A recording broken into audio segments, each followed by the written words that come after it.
La la la la la la. Mami, di ba ba tapos yung niluluto mo? Kahit tagal-tagal. Alam na ako eh. Hindi pa na. Huwag ka na naman din dyan. Ito na nga, oh. Binibilisan ko na nga. Ay, tagal naman. Ano ba yan? Maya, maghintay ka dyan, ha?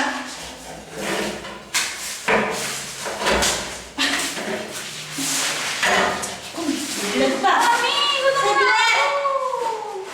Wala pa naman 5 minutes. Tagal naman yan. Tataga! Ito na, oh. Ito na, ito na, ito na, ito na.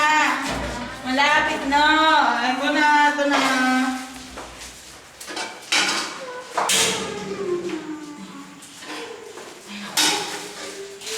Wala pa ng tubig. Naku! Ang tulog. Bernesa! Kunin mo nga yung ano, yung igiban natin doon at kumuha ka ng tubig sa poso. Wala pa yung tubig. Oh, ayan. Oh, dali na, dali na. Sige, hindi ka makakain. Sige, magugutom ka. Dali na, makinig na sa mami. Oh, hala, go, go. Punta na doon. Ayun ba? Nessa, nasa na ikaw? Mami, ito na ako. Ayan, dali na, parang makakain na tayo. Tagal-tagal mag-iusap. Saglit, saglit, saglit.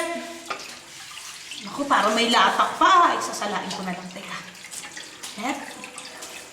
Ayan. Vanessa, parang madumi to. May latak ba to? Ano? Aba, mami, ito ko yung kinuha sa sinabi mo. Oh, sige, sige. Sinala ko na naman. Okay na yan. Good naman, mamatay yung mga mikrobe niyan.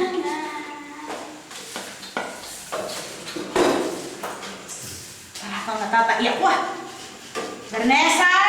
Oo. Bantayan mo muna ako niluluto ni Mami. Natatain lang ako. CCR lang, CCR, ha?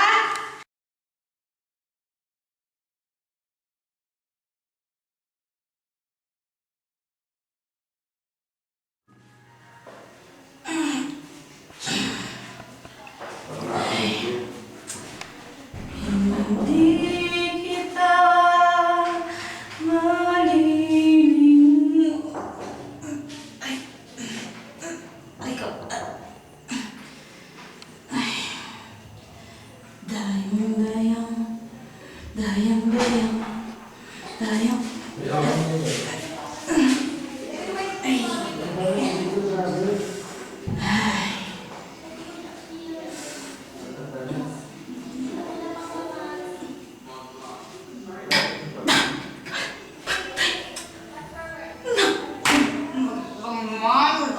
Tubig. Vanessa! Eh, pahingi nga si Mami ng tissue. Wala ka ba na tayong tubig? Tissue po. Oo, dali. Sige na, baby. Ito po. Ay. Oh, makagagawa. Ganito na lang. Ay, nagkasapid pa yung aking gabi. Teka, pupunasan ko muna. Pupunasan ko. Yan. Last one. Ay, nilaglag pa.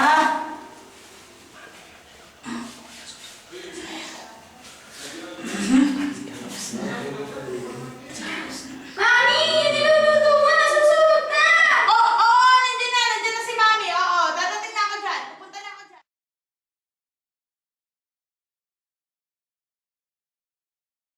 Kakain! Kakain! Mami! Bilis! Ikaw na ako! Dali! Oh, Vanessa, may baby.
Oh, kumusta na aking baby?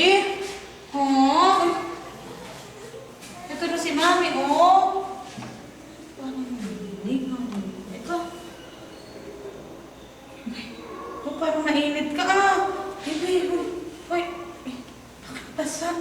Umihi ka ba, baby? Ay, yung tatay kasi ako. Ay, naku, tumae ka na. Anak, meron ka ng saruan mo, oh. Ay, parang, naku, may malansa pa. Ay, sus ka po, ano kayong gagawin ko? Inom ka muna nitong tubig. Anak, sige na. Oh, dali na, may dalang tubig si Mami. Ano ba gagawin ko dito? May sakit ang tiyan ko. Ano?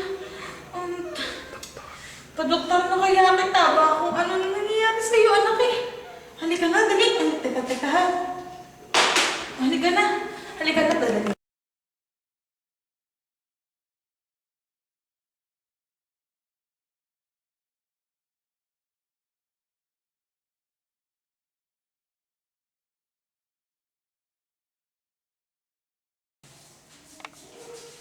Next patient. Nag-check na naman. Sakit ng ulo ko. Dok, Oh, ano nangyari dyan? kasi po nilalagnat po tsaka po nanginginig. Sumakit po kasi yung tiyan kanina ng sobra. Iyak Ilan na po po ba ang bigla. pananakit niyan? Kanina lang po, Dok, nung nakikipaglaro doon sa parang maldita niyang kalaro. At saka po, yung buong dumi niya, Dok, parang po matubig. At saka po, parang amoy malansa, Dok. Amoy malansa. Ang alin? Anong malansa? Yung dumi po niya, parang amoy malansa, tsaka matubig po. Napansin mo ba kung anong kulay? Ako, anak, parang po bang malilong-ilaw na may tubig nga po, Dok, eh. Ano lagay mo? Ito nga ba ang result namin na pinadala niyong dumi? Ay, ayan na nga po, at Vanessa Dichoso po yun. Ay naku, sinasabi ko na nga ba, Mrs. Ayon dito, merong ilang mga mikrobyo, no? Itong tinatawag natin mga mikrobyong to, ito yung mga nagdadala ng mga sakit, katulad nga nung sa anak nyo na diarrhea. Ano kami? Huwag kayong magpanik, Mrs. Pero pag nakikita ko yung anak nyo, Diyos ko, hindi ba nag-lotion yan? Tuyong-tuyo na, Mrs. O, tingnan nyo, dehydrated na. Maligo naman po ito sa lotion, anak ko. Ano po po, ba't po Yan ang problema, pinaliliguan mo ng lotion, pero ang katawan, dehydrated na sa tubig. Tubig po ba? Teka, ito ang reseta, ha? Teka, saan magaling yung ininom niyang batang yan? Bali po, talaga po kumukuha kami sa grito namin. Kaya lang wala pong tulo nitong mga nakaraang araw. Ay di kami po nakikiigib lang po kami doon sa poso ng kapitbahay. Yung tubig na galing sa poso, pinakuluan niyo ba? Niluluto ko po, sinasama ko sa luto. Gutom na po yan ako. Pag kumulo, pinutay ko na po. Tapos kinakain na po namin. Ano na mo lagay ng baby ko? Mrs., huwag ho kayo magpanik. Ang dapat lamang po ay malaman ninyo kung ano ang mga dapat inumin o saan dapat kumukuha ng dapat inumin yung anak ninyo. Katulad po nung nangyari sa anak ninyo, pinakuluan nyo naman po. Pero kadalasan, kahit po pinakuluan nyo na, hindi po sapat iyon para masabing wala na talagang mikrobyo dun sa tubig na yon. So, ang maigi nga po, kailangan siguraduhin na ang water source natin malinis po. So, ito nga po pala yung reseta para, kasi po kapag nagdadayariya, ang unang kalaban ng bata o ng kahit sinong nagdadayariya, dehydration po ng misis. At syempre, kailangan dehydration yung kakulangan na ng tubig sa katawan natin dahil sa sobrang pwedeng pagsusuka, pagdumi, katulad ng sa diarrhea. Ayan, ito yung solution, Oresol ang tawag dito. Ano po yun, Dok? Itong solution na to, pwede nyo bilhin sa tindahan. Kapag ininom nyo to, magkakaroon tayo ng tinatawag na rehydration.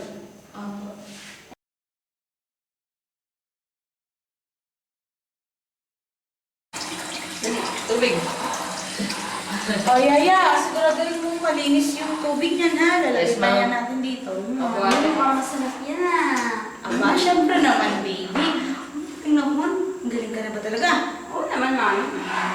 Sorry, baby, ha? Baka, kasi, alam mo na, nagkamali si mami dati. Yung mga ginamit nating sangkap sa pagluluto, pati yung mga binili natin, hindi siya magaling kalinis. Yung pag-prepare natin, hindi rin malinis. At kahit ikaw, dapat, anong ugaliin mo? Maghugas ng... Kamay. Correct. Very good. That's my baby. Okay. So, ito, papakulaan natin siya ng mas matagal. No? Para mamatay yung mga dapat mamatay. Tayo, sir. Yes. Tama, baby.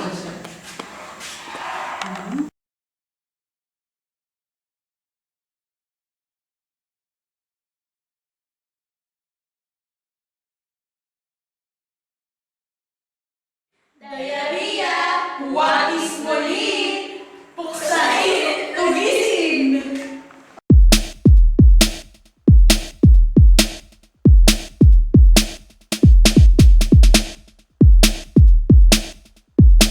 Dirarira, dirarira, dirarira.